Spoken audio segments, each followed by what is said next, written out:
दुनिया भर के हिंदुओं के लिए महाकुंभ ये आस्था का प्रतीक है।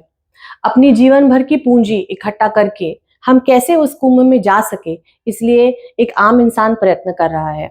लेकिन हम देख रहे हैं कि जिस तरीके के वहां पे घटनाएं घट रही है, आने जाने की जो तकलीफें लोगों को हो रही है, इससे पूरी व्यवस्था पे एक बड़ा प्रश्न चिन्ह उपस्थित होता है। सबसे पहले कुंभ के उस व्यवस्था में कहीं आग की खबरें आई, जहां पे काफी लोगों को नुकसान हुआ। उसके बाद जो एक बड़ी भगदड़ वहां मची, काफी लोग उसमें मारे गए। आज तक उसके जो आंकड़े हैं उस पे विश्वास किसी भी आदमी का नहीं है, क्योंकि सरकारी आंकड़े जो इससे कहीं ज्यादा हजारों में वहां पे मौतें हुई है ऐसे बताया जा रहा है। उसके बाद जो ट्रेनें ये प्रयागराज पहुंच रही है या वहां से निकलने की कोशिश कर रही है, उस उन सारे ट्रेनों पे जो हल्ले हो रहे हैं, जो एक लोगों के गुस्सा उमड़ रहा है कि उनको वहां जाने के लिए टिकटें नहीं मिल रही, जो रिजर्व पैसेंजर सीट्स है उस पे लोग मार तोड़ करके घुसने की कोशिश कर रहे हैं। ये रेलवे प्रशासन हो या जो पूरा प्रशासन प्रयागराज में या पूरी इस व्यवस्था के लिए काम कर रहा है, वो कहीं तो विफल हो रहा है, वो अपने काम में उम्दा नहीं कर पा रहा है। उसके बाद कल की जो घटना घटी, दिल्ली हमारे देश की राजधानी है। दिल्ली के स्टेशन पे कुंभ के लिए जाने वाले भक्तों के लिए, यात्रियों के लिए जो ट्रेनें छूटी जा रही थी, उसमें से कुछ प्लेटफॉर्म की अदला बदल हुई, कुछ टेक्निकल इशू हुआ, ऐसा बताया जा रहा है। लेकिन जिस तादाद में लोग वहां पे थे, हजारों की तादाद में थे, महिलाएं थी, बच्चे थे, बूढ़े थे, उनकी कोई भी व्यवस्था वहां पे की नहीं गई। और जिस प्रकार से रेलवे की पूरी व्यवस्था वहां पे ठप पड़ गई, जो प्लेटफॉर्म बदले गए, उस वजह से जो भगदौड़ वहां पे मची, उसमें काफी लोग मारे गए। आंकड़ा तो सरकार बहुत कम बता रही है, लेकिन जो चश्मदीद है, जो वीडियोस है, जो फोटोज है, जिस तरीके का माहौल वहां पे बना था, वो खौफनाक है। छोटे छोटे बच्चे लोगों के पैरों के नीचे कुचल के मर गए। औरतें, बूढ़े, सारे वहां पे अपनी जान बचा के भाग रहे थे। आप ये सोचिए उन परिजनों के बारे में कि जो अपने जीवन की सबसे सुखद यात्रा कुंभ के लिए जाने के लिए अपने परिजनों के साथ निकले थे, वो अपने छोटे छोटे बच्चों को, अपनी घर की औरतों को वहां मरते हुए देख रहे हैं।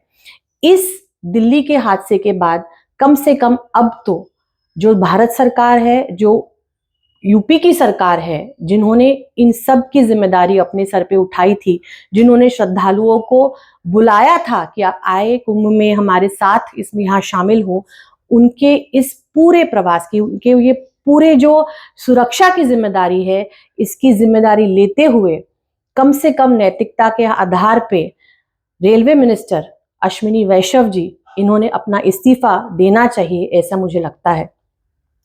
पिछले कई दिनों में रेलवे से जुड़ी हुई घटनाएं हम अगर देखें तो काफी बढ़ी हुई है, जहां पे लोगों ने अपने प्राण गंवाए। लेकिन हम इंक्वायरी करेंगे, जो दोषी है उनको हम सजा देंगे, इतना बोल के हम हाथ ऊपर कर रहे हैं। लेकिन आज ये वक्त है कि दिल्ली की जो घटना हुई है उससे थोड़ा सीख लेके, उसे थोड़ा शर्म करके अश्विनी वैष्णव जी अपना इस्तीफा दे दे। कुंभ जो है अभी और कुछ दिन चलेगा, वहां जाने वाले भाविकों की तादाद मात्रा और बढ़ने वाली है। ये सरकार का प्रयास ये होना चाहिए कि अभी जो श्रद्धालु वहां जाए, कम से कम उनकी व्यवस्था की वहां पे बकायदा पूरा इंतजाम किया जाए।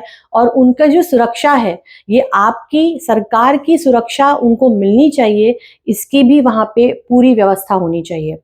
जो हम फोटो देखते हैं, अखबारों में देखते हैं, ऑनलाइन व्हाट्सएप पे देखते हैं, उसमें ये साफ दिखाई दे रहा है कि आम जनता के लिए जो व्यवस्था है और जो वीवीआईपी लोग जा रहे हैं उनके लिए जो व्यवस्था है, उसमें जमीन आसमान का फर्क है।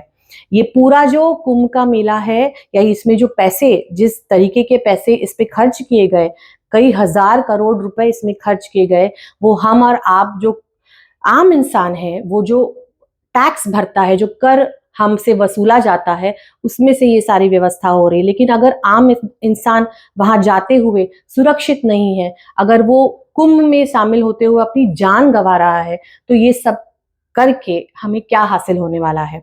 और सबसे बड़ा मुद्दा, आज यूपी की सरकार हो, मोदी जी की भाजपा सरकार हो, ये इसी बात का डंका बजाती है कि हम हिंदुओं के लिए कर रहे हैं, हम हिंदुओं के सबसे बड़े रक्षक हैं।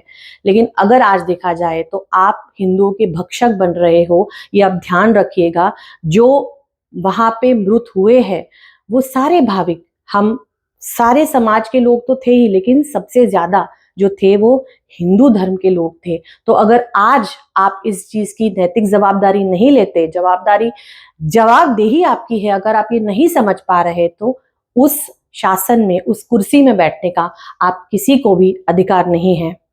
आने वाले दिनों में वहां पे जो व्यवस्था चाहिए, वहां पे जो इंतजाम चाहिए, वो इंतजाम करके देने की जिम्मेदारी ये भारत सरकार की है और यूपी सरकार की है।